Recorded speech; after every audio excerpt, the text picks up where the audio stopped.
Olá pessoal, tudo bem com vocês? Neste vídeo eu vou trazer para vocês sobre proporcionalidade. Tá? O que vem a ser a proporcionalidade, para que ela serve? Para iniciar então a gente vai falar um pouquinho sobre razão. Uma das formas de trabalhar com a razão é a escala dos mapas. Tá? Então observem ali que vocês têm um mapa do estado do Paraná, e nesse mapa, aqui embaixo, tem a escala, né? O que significa essa escala?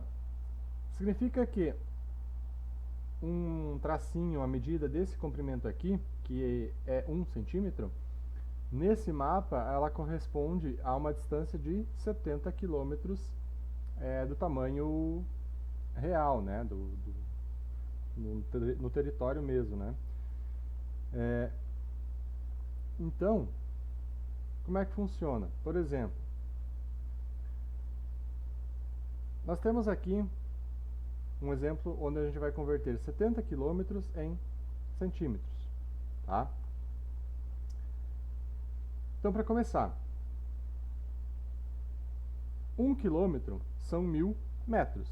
Então, a gente vai multiplicar esse valor por 1000. E 1 metro são 100 centímetros. Então, a gente vai multiplicar também esse valor por 100. Tá? A gente quer converter para centímetros. Então, 70 quilômetros vai ficar 70 vezes 1000 vezes 100, que dá 7 milhões. Certo? Então, 70 quilômetros são 7 milhões de centímetros. Então, por exemplo, esse traço aqui da escala tem 1 centímetro de comprimento. Assim, essa escala indica que 1 centímetro no mapa representa 70 quilômetros ou 7 milhões de centímetros na realidade. Então, podemos dizer que esse mapa foi produzido na razão de 1 para 7 milhões. Ou seja, 1 centímetro para 7 milhões de centímetros. E pode ser representado desta forma aqui, 1, 2 pontinhos, 7 milhões, ou na forma de fração, 1 sobre 7 milhões. Então, a gente pode representar dessas duas formas. Ambas as formas a gente lê 1 para 7 milhões, tanto nessa quanto nessa. Tá? Então, a razão ela nada mais é do que uma divisão entre dois números. Então, aqui eu estou dividindo 1 por 7 milhões, tanto aqui quanto aqui. Né? Então, para calcular a distância real aproximada em linha reta entre Londrina e Curitiba, que no mapa é de cerca de 4,3 centímetros, então vamos dar uma olhada aqui. Londrina está lá em cima e Curitiba está aqui embaixo. Então, se a gente pegar uma régua e medir, vai dar 4,3 centímetros, como ele já coloca aqui. Então, eu quero saber quanto é essa distância na realidade. Né? Eu sei que aqui no mapa é 4,3 centímetros. Então, eu vou ter que usar essa escala aqui, esse 1 para 7 milhões, para saber quanto que representa 4,3 centímetros. Então, se a gente sabe que 1 centímetro corresponde a 7 milhões, o que a gente vai fazer? A gente vai pegar esse 4,3 e multiplicar por 7 milhões, dando um total de 30 milhões e 100 mil centímetros. Que esse valor em centímetros a gente não dá para ter muita noção de quanto é, mas a gente pode converter para quilômetros. Como é que a gente converte para quilômetros? A gente vai fazer o contrário do que a gente fez aqui em cima. Né? A gente vai dividir por 1000 e vai dividir por 100. Né? Se eu divido por 100, eu transformo para metro. E se eu divido por 1000, eu transformo para quilômetro. Então, né, vou dividir por 100 e vou dividir por 1000, ou seja, vou dividir por 100 mil, e vai dar um total de 301, ou seja, 301 quilômetros. Né? Então, 4,3 centímetros no mapa correspondem a 301 quilômetros na realidade. Tá? Lembrando, isso aqui é em linha reta, né? Não é o caminho que o GPS lá vai calcular quando você vai viajar de carro entre essas duas cidades.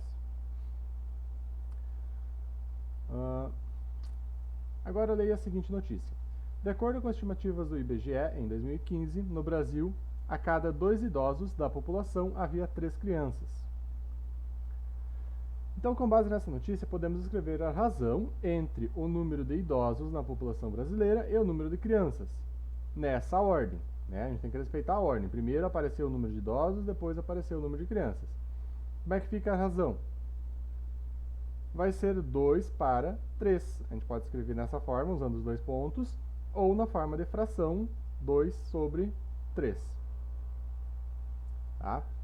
Então, sempre que a gente vai escrever uma razão entre dois números, a gente vai fazer, na verdade, uma divisão entre esses dois números. Né? Respeitando a ordem. Sempre o que apareceu primeiro, a gente coloca primeiro, o que apareceu segundo, a gente coloca por segundo.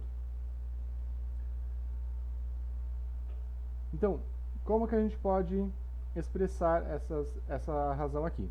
Tem algumas formas, né? No Brasil, para cada 2 idosos, há 3 crianças. A razão entre o número de idosos e o número de crianças no Brasil é de 2 para 3.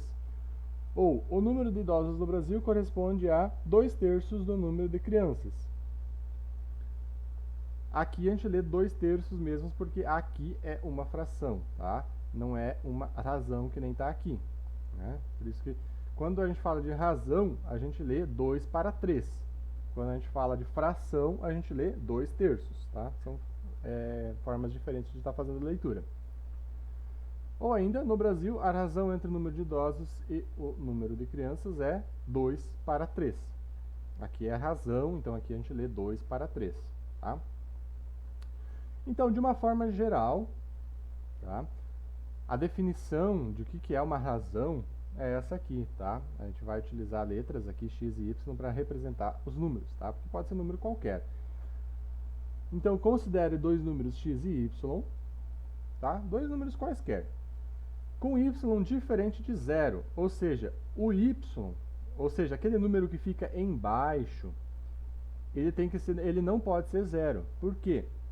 Porque como é uma divisão, a gente não pode fazer divisão por 0. Então, o número de baixo aqui nunca pode ser 0.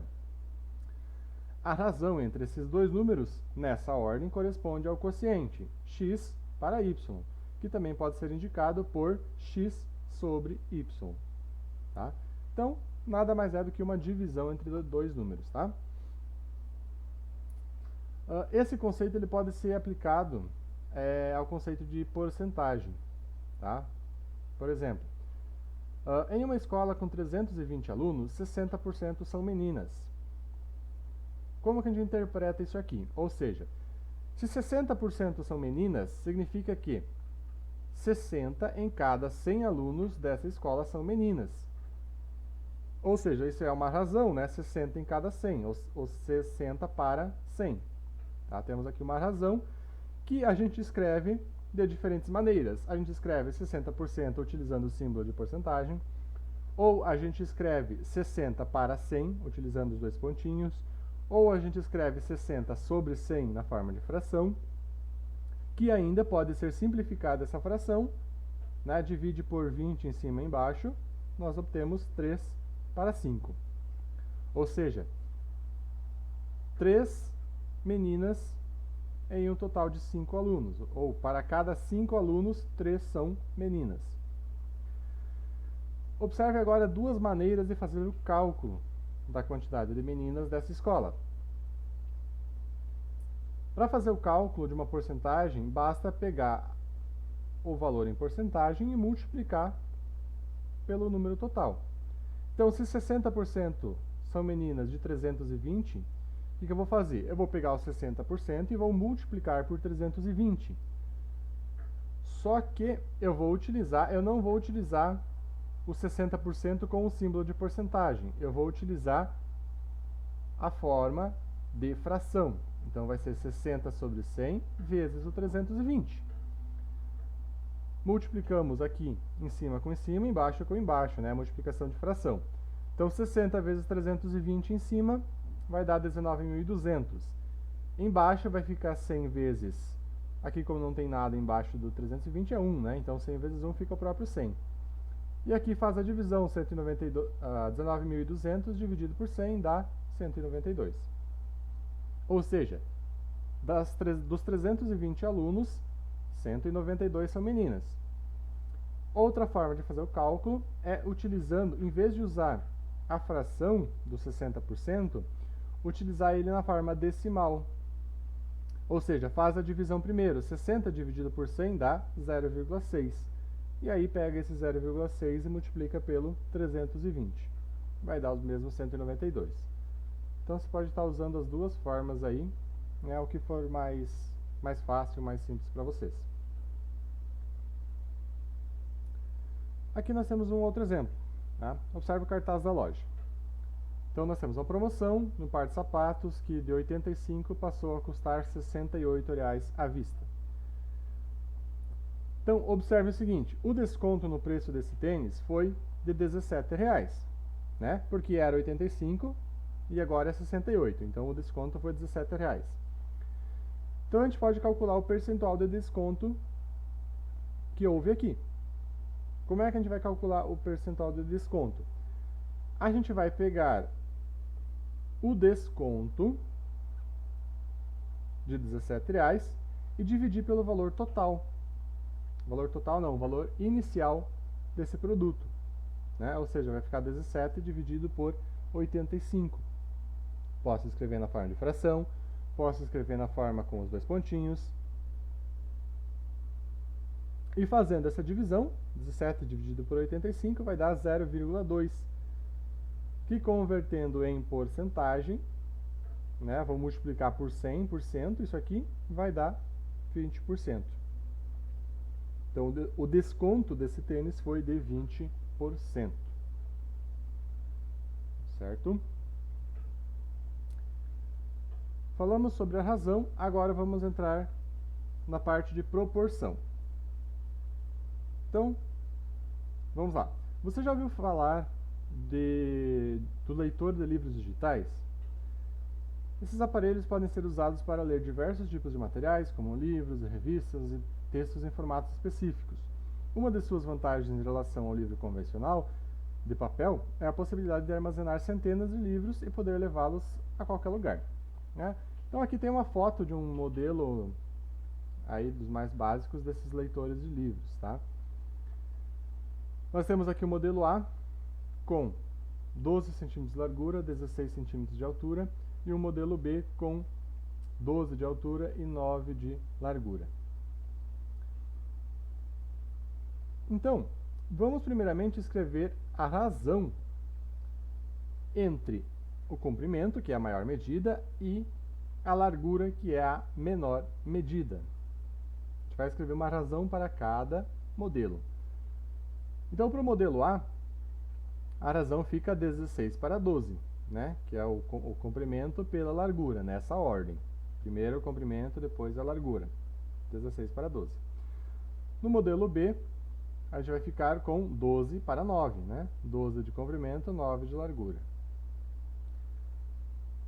Agora observe o seguinte, essas duas razões, elas são iguais. Por que elas são iguais? Se eu pegar, por exemplo, e simplificar cada uma delas, aqui para a primeira, 16 para 12.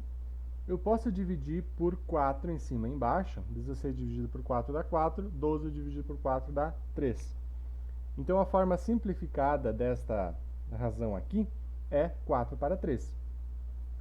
Da mesma forma no modelo B, eu posso pegar o 12 para 9 e dividir por 3.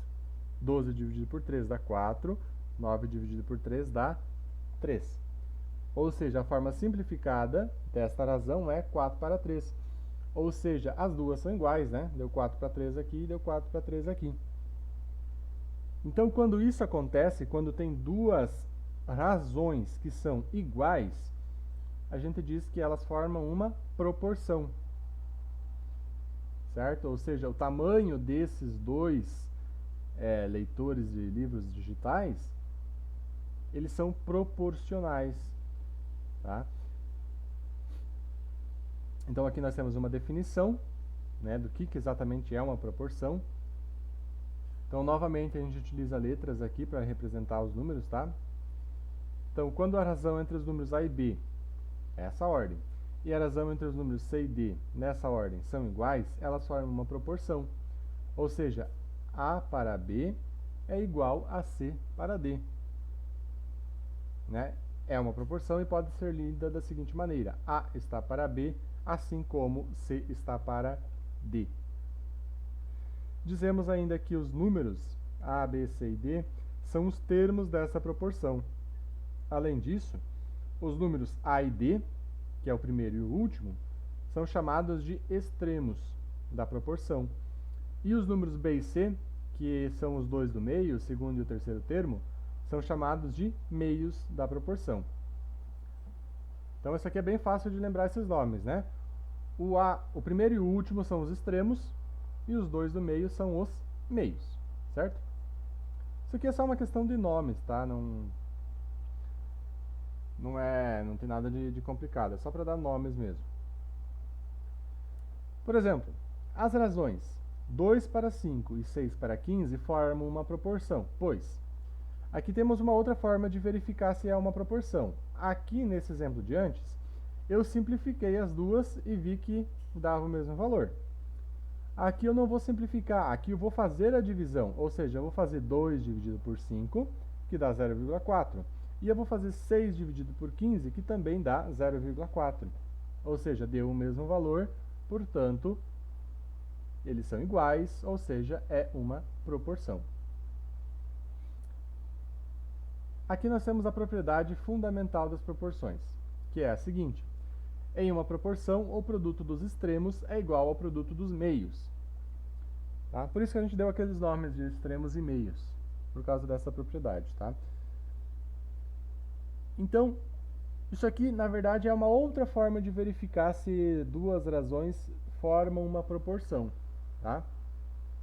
Uma forma é essa aqui, fazendo a simplificação. Outra forma é essa aqui, fazendo a divisão.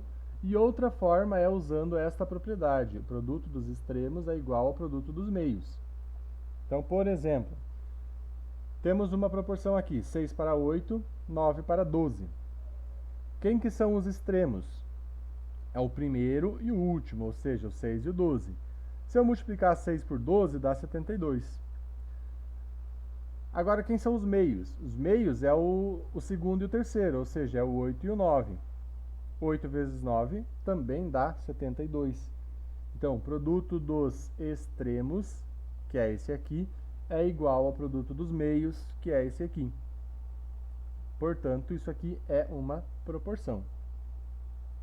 Né? Se quiser fazer a divisão, 6 dividido por 8 e 9 dividido por 12, vocês vão ver também que vai dar o mesmo valor. Letra B é um outro exemplo. 4 para 20 e 14 para 70.